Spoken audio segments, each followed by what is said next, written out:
माँ बोधि समाधान है उत्तराखंड से, उनका एक प्रश्न है।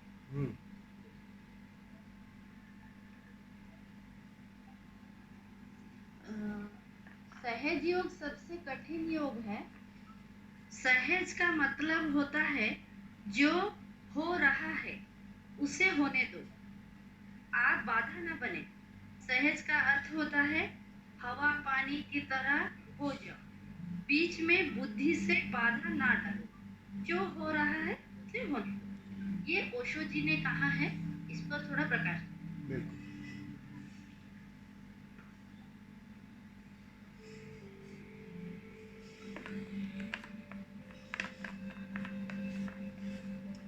सहज योग सबसे कठिन है।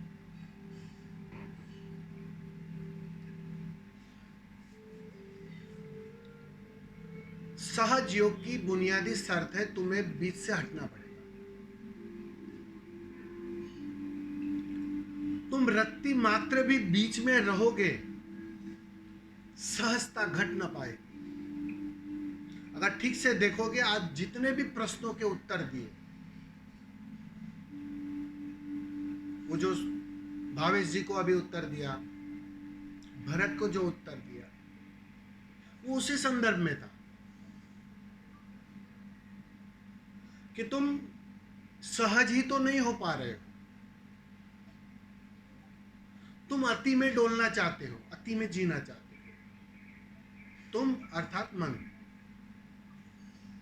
मन यही तो चाहता है, बस अति।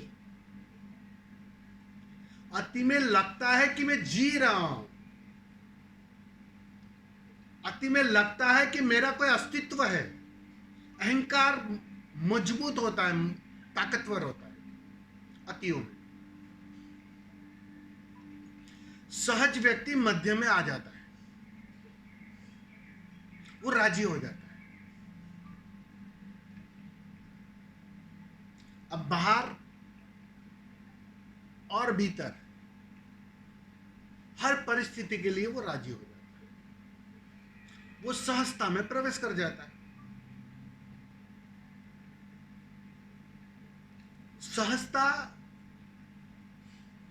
जैसे जैसे तुम्हारी सारी मांगे गिरती है ना, वैसे घटित होने लगती है, सहजता आने लगती है। परिणाम पूर्ण सहजता तो उस दिन आएगी जिस दिन ना बाहर की कोई मांग बचेगी और ना ही भीतर की कोई मांग बचेगी। ना संसार का कुछ चाहिए, ना ही परमात्मा का कुछ चाहिए, ना ही बुद्धत्व चाहिए, ना ही आनंद चाहिए, ना ही मोक्ष चाहिए। उस दिन तुम सहज हो गए, उस दिन सहजता घट जाती है।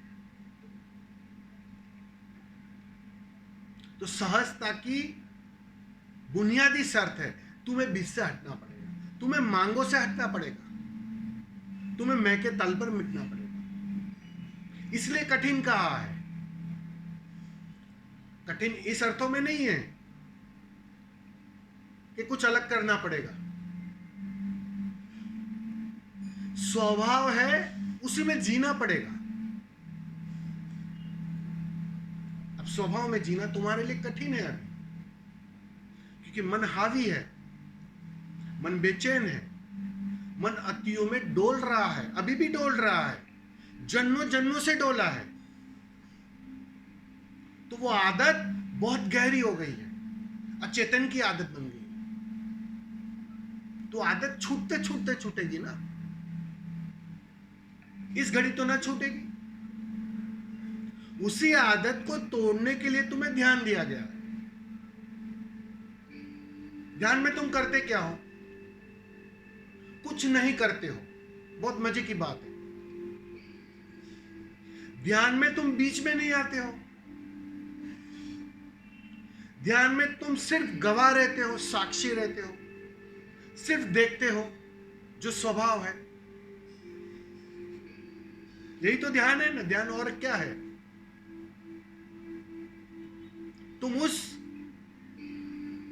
अवस्था में आते हो जहां तुम्हारा करना मिट जाता है, जहां तुम्हारा कर्ता मिट जाता है, सिर्फ बोध बचता है, होश, सिर्फ देखने वाला बचता है।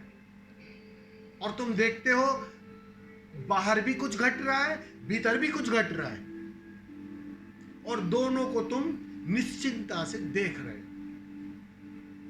ना किसी घटना को अच्छी कह रहे हो, ना किसी घटना को बुरी कह रहे हो, ना कोई विश्लेषण कर रहे हो, ना कोई बीच बीच में तुम आ रहे हो। उसी का नाम ध्यान है। अब जैसे जैसे वो ध्यान के माध्यम से वो आदत गहरी होगी ना, बीच में न आने की, सहजता घट जाएगी, परिणाम आ जाएगा। तुम सहजता में छलांग लगा दोगे, और उसी सहजता का नाम समाधि है।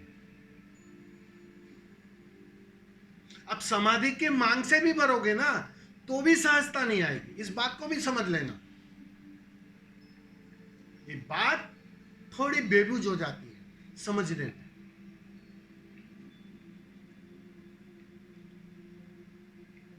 समाधि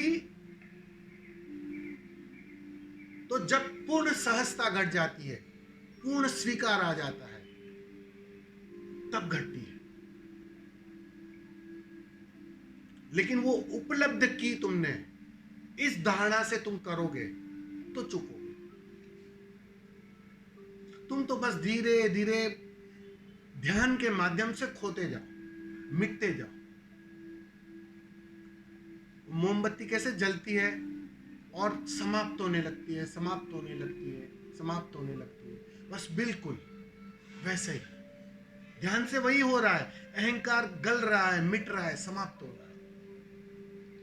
एक दिन उसका नामो निशा चला गया। वो जो बीच में आने वाला है ना, वो चला जाएगा। वो जो मांग से भरा है ना, वो चला जाएगा।